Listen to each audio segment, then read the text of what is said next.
అక్బరుద్దీన్ కాదు, అసదుద్దీన్ కాదు, వాళ్ళ అయ్య కూడా ఎవ్వని కూడా అంత శక్తి లేదు.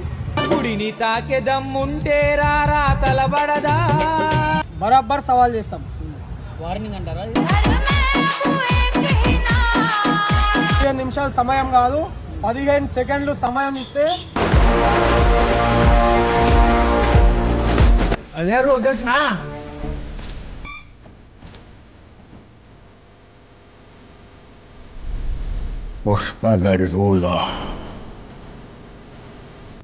సో ఫ్రెండ్స్, ఫైనల్ అయితే మన అభిలాష్ అని అయితే ఉన్నాడు. అభిలాష్ అయితే మన మాటలు విందాం. అంటే మన ఫెస్టివల్ ఏంటి, దీని స్పెషాలిటీ ఏంటనేది. ఈరోజు ఛత్రపతి శివాజీ మహారాజ్ గారి యొక్క జయంతి సందర్భంగా ఈరోజు భాగ్యనగరం మొత్తం కూడా జై భవానీ జై శివాజీ నినాదాలతో మారుమోగుతూ ఉంది. ఈరోజు శాంబాగ్ డివిజన్కి రావడం జరిగింది. మరి గత 5 సంవత్సరాలుగా చాలా పెద్ద ఎత్తున ఈ కార్యక్రమం నితిన్ నందకర్ గారు నిర్వహించడం జరుగుతుంది. మరి 5 గంటలకి మరి ఈ ప్రాంగణం కూడా ఒక ఛత్రపతి శివాజీ మహారాజ్ గారి యొక్క నినాదాలతో మారుమోగుతూ ఉంది. కాబట్టి భాగ్యనగరంలో ఉన్నటువంటి హిందూ బంధువులందరూ కూడా ఈ ఉత్సవాల్లో పాల్గొనవలసిందిగా కోరుతాం. శివాజీ మహారాజ్ గారి జయంతి సందర్భంగా తెలంగాణనే కాదు, ఈరోజు దేశ వ్యాప్తంలో కూడా ఛత్రపతి శివాజీ మహారాజ్ గారి ఉత్సవాలు ప్రతి రాష్ట్రంలో ఘనంగా నిర్వహించుకోవడం జరుగుతుంది.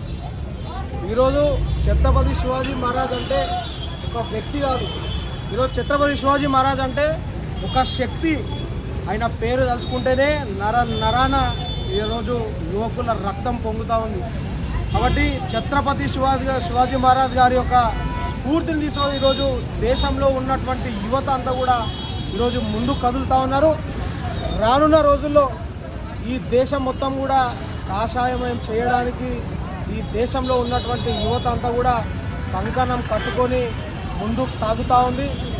దానిలో భాగంగానే ఈరోజు ఛత్రపతి శివాజీ మహారాజ్ గారి జయంతి సందర్భంగా ఈరోజు భాగ్యనగరంలో మొత్తం కూడా లక్షలాది మంది ఈరోజు రోడ్లపైకి వచ్చి ఈరోజు ఛత్రపతి శివాజీ మహారాజ్ గారి నినాదాలతో ఈరోజు గల్లీలో కూడా రోడ్లపైకి వచ్చి ఈరోజు ఛత్రపతి శివాజీ మహారాజ్ గారు చేసినటువంటి త్యాగం, ఈరోజు ఆయన ఈ దేశం కోసం, ఈ ధర్మం కోసం, ఛత్రపతి శివాజీ మహారాజ్ అంటే కేవలం మరాఠా గురించే కాదు, ఈ దేశంలో ఉన్నటువంటి ప్రతి హిందూ ఈరోజు ఛత్రపతి శివాజీ మహారాజ్ గారి యొక్క వారిని గుర్తు చేసుకుంటూ ఉంటారు.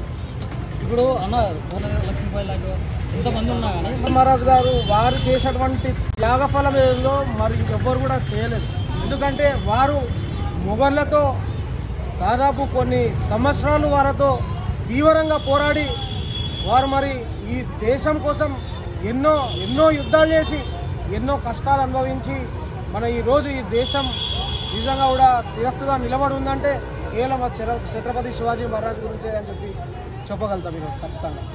ఇప్పుడు మరి ఏమంటున్నారంటే యువత మరి ఎట్లాంటి ఆదర్శంగా తీసుకుంటారు మరి ఈ ఛత్రపతి శివాజీ గారి హిస్టరీ గురించి చూసుకున్నట్టయితే గత స్వాతంత్రం వచ్చినప్పటి నుంచి కూడా మన దేశంలో మరి నిజంగా కూడా స్వాతంత్రం వచ్చిందా రాలేదా అన్నట్టు ఈరోజు ఈ దేశంలో రాజకీయ పార్టీలు ఏదైతే వ్యవహారం చేస్తూ ఉన్నారో, మరి హిందువుల పైన ఎలాంటి ఉక్కుపాదం మోపుతా ఉన్నారో, ఇవన్నీ సంఘటనలు చూసి కూడా ఈరోజు యువత అందరూ కూడా మనమందరం కూడా ఛత్రపతి శివాజీ మహారాజ్ లాగా మరి ఆయనలాగా మనందరం కూడా ముందుకు వెళ్ళాలా.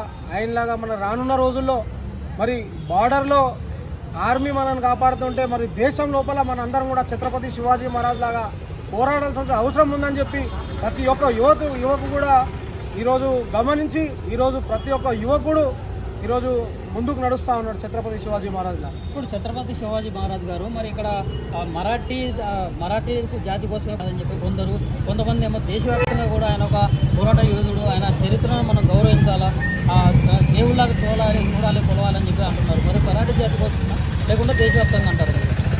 ఇది కొంతమంది చేస్తున్నటువంటి అనాలోచన లేనటువంటి విషయాలు మనం పట్టించుకోవాల్సిన అవసరం లేదు. ఈరోజు ఛత్రపతి శివాజీ మహారాజ్ గారు కేవలం మరాఠానే కాదు, మరి వారు యుద్ధం చేసేటప్పుడు కాషాయ జెండా పట్టుకొని మరి ఈ దేశం కోసం యుద్ధం చేశారు. అంటే ఈ దేశంలో మరాఠాలు లేరు కదా, ఈ దేశంలో ప్రతి ఒక్క మరాఠాలు ప్రతి ఒక్క హిందూ ఉన్నారు ఈ దేశంలో.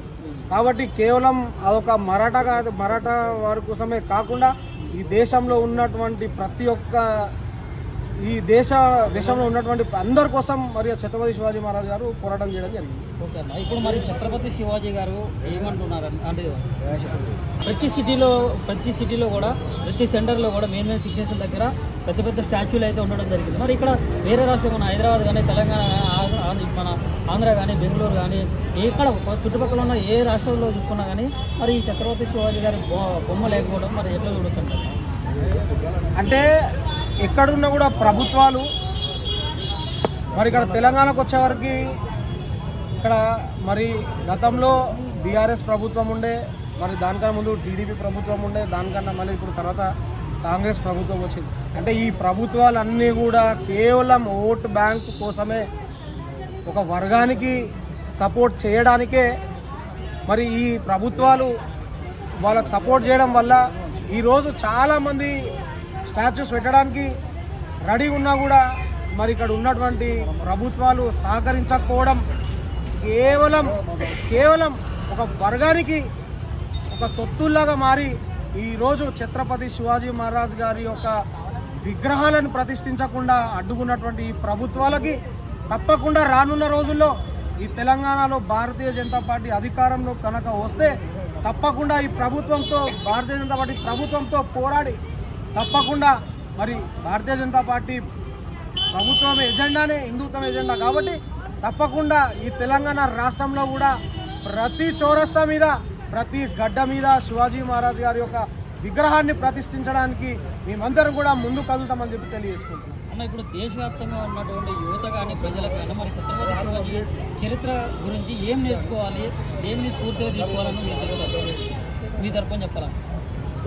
తప్పకుండా మరి చూసుకున్నట్టయితే ఎన్నో ఈ ప్రపంచంలో ఉన్నటువంటి ఎంతోమంది ఈ దేశం పైన యుద్ధం చేయడానికి మన దేశం మీద దండయాత్రకు వస్తే మరి మన దేశంలో ఉన్నటువంటి ఛత్రపతి శివాజీ మహారాజే కానివ్వండి, సంభాజీ మహారాజ్ కానివ్వండి, మరి రాణి రుద్రమ్మ కానివ్వండి, ఝాన్సీ లక్ష్మీబాయి కానివ్వండి, ఇటువంటి ఎంతోమంది మన ఈరోజు వీళ్ళందరినీ కూడా ఆదర్శంగా తీసుకొని మరి వాళ్ళందరినీ కూడా మనము స్ఫూర్తిగా తీసుకొని ఈరోజు మనం ముందుకు వెళ్ళవలసిన అవసరం ఉంది.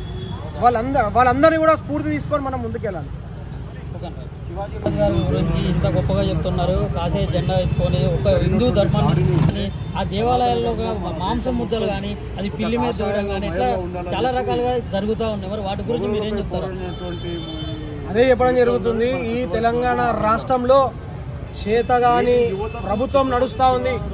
మరి ఈ సంవత్సరం కాలంలో దాదాపు ఒక 5-6 గుళ్ళ మీద ముత్యాలమ్మ గుడి కావచ్చు, మళ్ళీ ఆంజనేయ స్వామి టెంపుల్ మీద కావచ్చు, చెంగిచెర్ల టెంపుల్ అక్కడ కావచ్చు, మరి ఇన్ని గరం దాడులు హిందువుల గుళ్ళ పైన జరుగుతూ ఉంటే మరి ఈ చేతగాని ప్రభుత్వం ఏం చేస్తూ ఉందని చెప్పి మేము డిమాండ్ చేస్తూ ఉన్నాం.